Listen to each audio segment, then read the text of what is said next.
Let's start with the Rashi chart. The D1 shows our identity and potential. It's our roadmap of what we're going to experience, what we become, and everything else that we encounter on the path of life.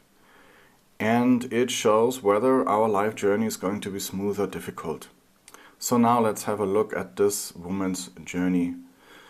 At just 11 years old, she entered Sadhan Dasha. Sadhan Dasha can be challenging at any age, but particularly so early in life, like Rahu and Ketu Dasha. Sadhan Dasha brings obstacles and emotional turmoil that require introspection and personal growth. Right? When these intense dashas happen in childhood, the problem is that we are not able to introspect and to process the stress in a healthy way. And instead we tend to suppress the experience and carry on without truly understanding what has happened to us. And so here Sadhan is in the first house, and this points to experiences that led to a deep sense of insecurity about who she is and what she can achieve in life. Sadhan in the first house is one of the more difficult placements for Sadhan because everything in life begins with us. And if we carry a heavy sense of self-doubt or feel that our life has no meaning, then even the smallest things we do in life can feel like a huge burden, right? And it can feel like as if we are dragging ourselves through every experience in life instead of living it fully. So Sadhan is here in the first house and in Aries, where it is debilitated. And so this indicates a woman who struggles with a deep, unhealed wound, thinking that life will always be bad to her. She has never been validated for who she is, nor was she appreciated for what she is capable of. So Sadhan, we can see here, rules the 10th house of father, and the lack of validation traces back to her relationship with her father. She has always felt like no matter what she does, she could never please her father, and her father was constantly criticizing her, no matter how hard she was trying. Sadhan also rules here the 11th house of peers and friends. And so what happened at school, she tried really hard to get the validation of her schoolmates, her friends, and even the school authorities. As the year went by, we can see here, with Sadhan ruling the 10th and 11th houses, of leadership and status, and of course her schoolmates. Her efforts gradually earned her positions of responsibility in school, and so she was able to lead school projects, and she worked really hard to be a super achiever and the best in her class.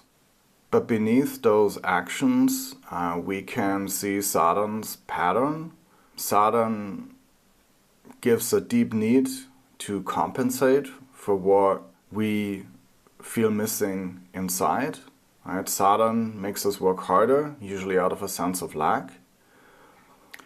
And so she began working at the age of 11, not just out of necessity, but so she could afford, the latest fashion and, brand name clothes. And this was her way of getting attention and feeling seen and valued in the eyes of her friends and classmates. And so she really tried hard to be super successful, to be super beautiful, to be super everything.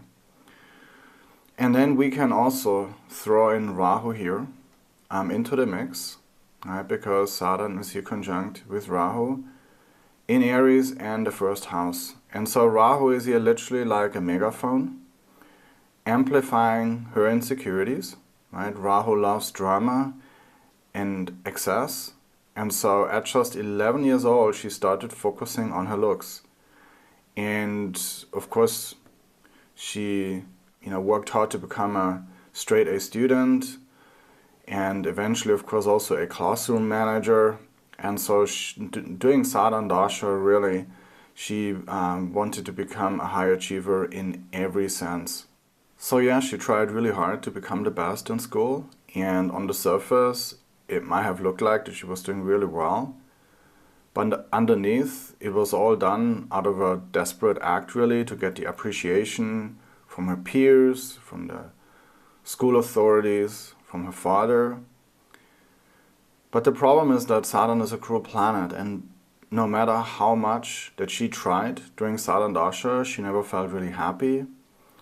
With Saturn involved, if we think that external achievements are the cause of our happiness, then we are really headed for a crisis, because Saturn wants us to go deeper, and he will not allow that external achievements can really fill our inner void. And so, during any Saturn Dasha, the struggles that we go through in our relationships, or in our career, or in our family life, or any other obstacles, they are not random. They are the tools that Saturn uses to shape our personal growth. And so, for Saturn, it's not about the events that happen. Those events are merely tools to help us become aware of our shortcomings so that we can grow as a person. And so Saturn Dasha is about introspection, gaining deeper understanding, and becoming a different person.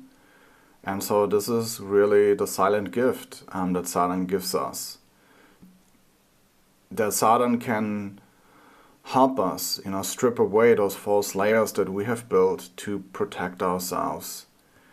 And once they're gone, then we can truly be happy and free from the burden of all these bad memories, right?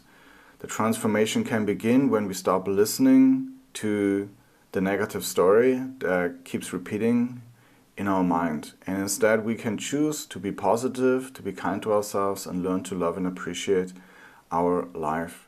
In this chart, we can see that all the planets are connected to the first house. Saturn, Venus, and Rahu are in the Lagna.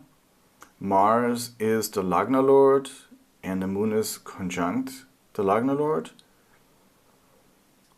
The Sun is the important Karaka of the D1, and Mercury is conjunct the Sun.